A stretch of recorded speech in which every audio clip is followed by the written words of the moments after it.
got another box. Got another box from Beadle and Grimm, who are the lovely people who appear in issue 476 of Starburst magazine. That would be Matthew Lillard and John Cicciolini, Beadle and Grimm themselves. They do these lovely, lovely things from for basically deluxe versions of existing games. This box was packed by Goblins, so I have to be very cautious. That's why I've got my Open L penknife ready at hand.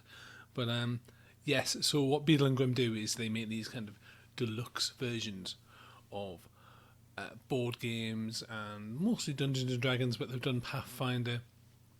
They've got a Magic the Gathering thing coming out, and in this box, I can see it's a piece of cardboard first, so I'll just get that out of the way. And these are fairy rings, so you get 4 of these, and they're lovely. I mean, this is the course branded, essentially, party wings. And if you've played the Beyond the Wildlight game, or Wild Beyond The Witchlight even, you'll remember there's a scene where you meet a goblin who gives you fairy rings. And now, here is one of the most adorable things I have seen in a long time, especially a piece of tie-in merch. It's a dragon. It's a dragon. We'll put the dragon to one side for now, because we're going to get into the rest of the goodies. This is all part of the Beadle and Grimm, the Wild Beyond the Witchlight, the Platinum Edition boxed set. So you get this big cardboard box in the post with some lovely stuff. That is a box of WizKids stuff. We'll take a look at that in a moment. This is a huge poster tube, which is full of, you'll be unsurprised to learn, posters. So it's the Beadle and Grimm's map vault, and you've got a full canvas map. You also get some maps on canvas paper. You also get some battle maps as well. But you get a full canvas map of Prismere in this box. This is just lovely stuff. I'm just going to go through. Sorry about the limited space here. There's a lovely shot of a cabinet. And this is the main box. This is the main show. This is the big magnetic box. Big magnetic boxes are popular these days. I have no idea why. But so here we go for the unboxing. The Wild Beyond the Witchlight, Beadle and Grimm's edition, a Platinum edition. They also do a silver edition for those with more modest budget. And as we open the box, there you go. You've got memory foam. You've got the kind of foam that you get to carry expensive miniatures and models. But look at the design on the inside of the box and the attention to the detail. That first bit there is what you've got. This is a unicorn horn. Now, I can only assume that over at Beadle and Grimland they have a supply of very unhappy unicorns that they've been working on. Or quite possibly it's just a really nice cast piece. I'm not sure what the material is, actually. I was trying to figure that out a while ago. Maps. Yiva, Viva and Yon, of course, which would be hilarious if you're from Yorkshire. Here is a DM screen. It is fairly designed in mind with the adventure that comes. So it's designed for the Wild Beyond the Witchlight adventure. And this is the first pack of bits and pieces. Tales from the Warehouse are the adventures that they bring themselves. But look, Witchlight Carnival tickets to the actual carnival. And there's just this amazing kind of quality to these pieces. I'm just going to get through the cellophane.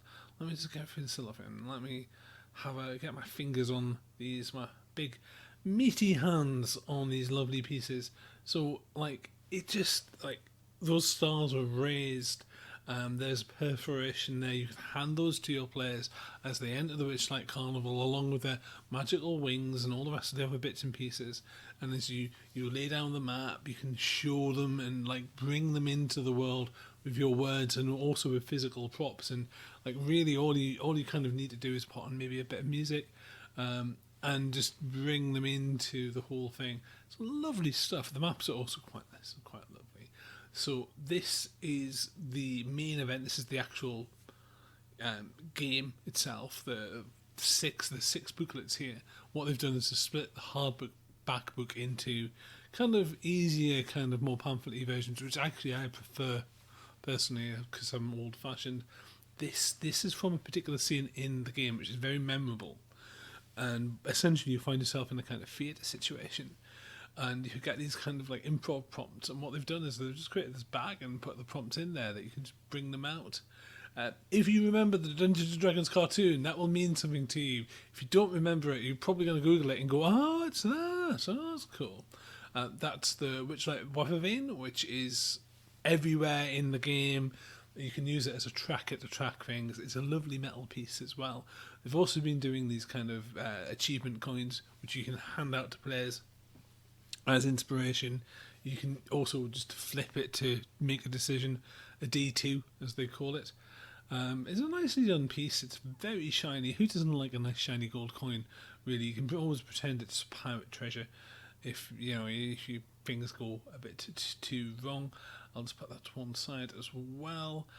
These are, I believe, these are bits of artwork. What you've got here is you've got some encounter cards, and you've also, which we're going to get to, but we've also got some kind of monster encounter cards and some general artwork. So you can show the players, oh, it looks like this. This is a Jabberwock, and these are the various monsters. You've got like Jabberwock and monster cards, but you've also got art cards that you can show various scenes and various characters. Again, another player aid, another thing to help you figure out what you're playing. Magic item deck, it's 52 cards because it's a deck of cards, but they're magical items. What they've done is they put the artwork in there as much as they can. This whole set is about making it easier for you as a DM to immerse the players. The cards are lovely. Every single piece of this box just feels really nice, and it's really nice just to be able to show off these bits and pieces as well. Igglewurf's Cauldron. In the interview, actually, in the magazine, they mentioned that they would have loved to have made a cauldron, a magical cauldron for one of the sets, which the Igglewurf's Cauldron also sort of appears. There's a feast and corner appears in the Icewind Dale set as well. So, but Igglewurf, of course, is Tasha. So that's an entirely different and fantastic thing. We're cutting just to a general look at all the various bits and pieces. Bang! There's a poster. There's a flipping poster for the Wildlight Carnival. There's a thing where you can show them the creepy box. That map tube, by the way, we've put photos of it on other parts of the website. But that canvas map you can just like pin on a wall. It's just so lovely, and I think the rings are hilarious because, especially the size of my players, they will put them on and imagine a Goliath wearing fairy rings. It's just hilarious, and that plushie dragon is so cute in real life. We didn't even touch on the actual WizKids models, but they are some of the finest things I've seen WizKids produce. It's a racing snail. It's a racing snail. You can't get enough of a racing snail. Anyway, I'd better stop